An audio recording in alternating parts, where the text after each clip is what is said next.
දළදා වහන්සේයි මෙච්චර විශේෂ. බුදුරජාණන් වහන්සේගේ අනික් හැම ධාතුන් වහන්සේ නමකටම වඩා වැඩිම 이르දි ප්‍රතිහාර ප්‍රමාණයක් පෑවේ අපේ දළදා මාලිගාවේ දළදා වහන්සේ. ඒකයි අපිට විශේෂ. බුදුරජාණන් වහන්සේලාට දත් කීයක් තියෙනවද? දැන් අපේ දත් කීයක් තියෙනවද? අපිට දත් තියෙන්නේ 32යි. උඩු වෙන්නේ 16යි, යටි වෙන්නේ 16යි. බුදුවරුන්ට දත් තියෙනවා 40ක්. දන්ත ධාතුන් වහන්සේලා 49ක් බුදුරජාණන් වහන්සේලාගේ ශ්‍රී මුඛයේ වැඩ ඉන්නවා. වීසති සේත සුදන්තෝ කියන්නේ ඒකනේ. 20 බැගින් නු කියන්නේ උඩු ඇඳ 20යි, පහළ ඇඳ 20යි. සේත සුදන්තෝ සුදු වර්ණයෙන් බැබලෙනවා. දැන් අපේනේ කහ පාටයි දුඹුරු පාටයි ඔක්කොම තියෙන්නේ නේද? බුදුරජාණන් වහන්සේලාගේ එහෙම නැහැ. ඊළඟට බුදුරජාණන් වහන්සේලාගේ මේ දත් අතර හිදැස් නැහැ. මේ විස්මිත දෙතිස් මහා පුරුෂ ලක්ෂණයන්ගෙන් එකක්. තේරුණාද? ඒ නිසා උන්වහන්සේලාට මේ වළඳන ආහාරය, වළඳන දාණය මනාකොට ජීර්ණය වෙනවා කියනවා. එතකොට ළමයි දැන් කෙනෙකුට හිතෙන්න පුළුවන් නේ දැන් එහෙනම් බුදුරජාණන් වහන්සේගේ දළදා වහන්සේලා 49ක් වැඩ ඉන්න ඕනනේ කියලා. ඔව් වැඩ ඉන්නවා. අපිට ඇහින් දකින්න තියෙන එක දළදා වහන්සේ නමයි. ඒ දළදා වහන්සේ තමයි ඇහින් දකින්න අවස්ථාව ඇදලා තියෙන්නේ. ඊට අමතරව ළමයි බුදු මුවින් 84000ක් ධර්මස්කන්ධේ වදාළනේ. සූත්‍ර දේශනා වශයෙන් ගත්තාම 84000ක් තියෙනවා. මේ 84000ම ධර්මස්කන්ධය අපේ දළදා වහන්සේ ස්පර්ශ කළා තියෙනවා. ඒ ගැන හිතන්නකෝ. දැන් ඔය භාග්‍යතුන් වහන්සේ වදාළ ධර්මයේ ඇතුළේනේ අඟුලිමාල අරහත්ත්වයටපත් උනේ. නාලාගිරි දමනේ උනේ. කෝපමණ නම් ධර්මයේ වදාළද ඒ හැම දහම් කරුණම දළදා වහන්සේ ස්පර්ශ කළා තියෙනවා. ඒ නිසා මේ දළදා වහන්සේ විස්මිතයි. දළදා ප්‍රදර්ශනයක් තියෙනවනේ. ඒ ප්‍රදර්ශනයේදී දළදා වහන්සේව දකින්න කියලා හිතාගෙන ගෙදරින් ඔය දරුවෝ එක අඩියක් තිබ්බද?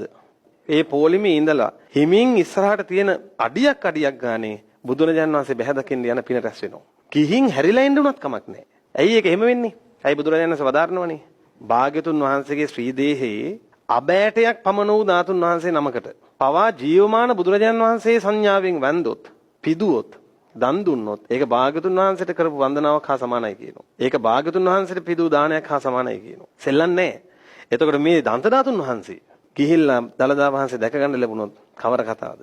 ඒ නිසා ඔය දළදා ප්‍රදර්ශනයට යනකොට පොලිමේ ඉන්නකොට ඒ පොලිමේ ඉන්න අනිත් අය ගැනත් ඒ චේතනාවම තියාගන්න. මේ හැමෝම බුදුන් දකින්න යන්නේ. තරහමරා හදාගන්න එපා. හැමෝම හැමෝටම උදව් කරන්න. Tamanට නොලැබුණා තව කෙනෙකුට ලැබෙනවා දකින්න සතුටු වෙන්න. අනේ මෙයාට ලැබුණානේ. එහෙම තියෙනවා ළමයි දේවල්. කොහොම හරි දැක ගන්න උත්සාහ ගන්න. ගිහිල්ලා තත්පරයක් දැක්කත්, තත්පරෙන් දශමෙන් එකක් දැක්කත් හිත සතුටෙන් තියාගන්න. අනේ මම බුදුරජාණන් වහන්සේගේ 84000ක් ධර්මස්කන්ධය ස්පර්ශ කරපු දන්ත ධාතුන් වහන්සේව දැක්කා නේද කියලා. මේවට පද හදන්න එපා. මම දැක්ක දළදා වහන්සේගේ එක විස්මිත ගුණයක්. මොකද්ද? දළදා වහන්සේට පුළුවන් එක රැයින් ඔය ධර්මයට ගරහන ධාතුන් වහන්සේලාට ගරහන සියලු දෙනාගේ කටවල් වහන්න. එක රැයින් පුළුවන් වුණා. දළදා වහන්සේට පුළුවන් එක රැයින් ලංකාවේ හතර දිග්මාගේ විසිරලා පැතිරලා ඉන්න බෞද්ධ සියලු දෙනා නුවරට ගෙන්නන්න. පුදුමයි. දැන් දළදා වහන්සේ වන්දනා කරන්න ওই දළදා ප්‍රදර්ශනයේට බෞද්ධය විතරක් නෙමෙයි ඉන්නේ. අනිත් එක මේ රටේ අය විතරකුත් නෙමෙයි ඉන්නේ. සියලු දෙනා එකතු වෙනවා. බලන්න ජීවමාන බුදුරජාණන් වහන්සේගේ සංඥාව. ජීවමාන බුදුරජාණන් වහන්සේ ධර්මයේ කිව්වේ බෞද්ධයින්ට විතරද?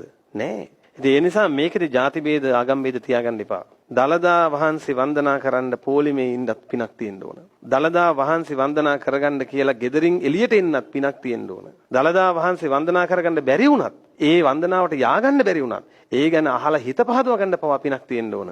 ඒ නිසා දළදා වහන්සේ බැහැ දකින්න යන්න බැරි වුණත් කමක් නැහැ. හිත පහදව ගන්න.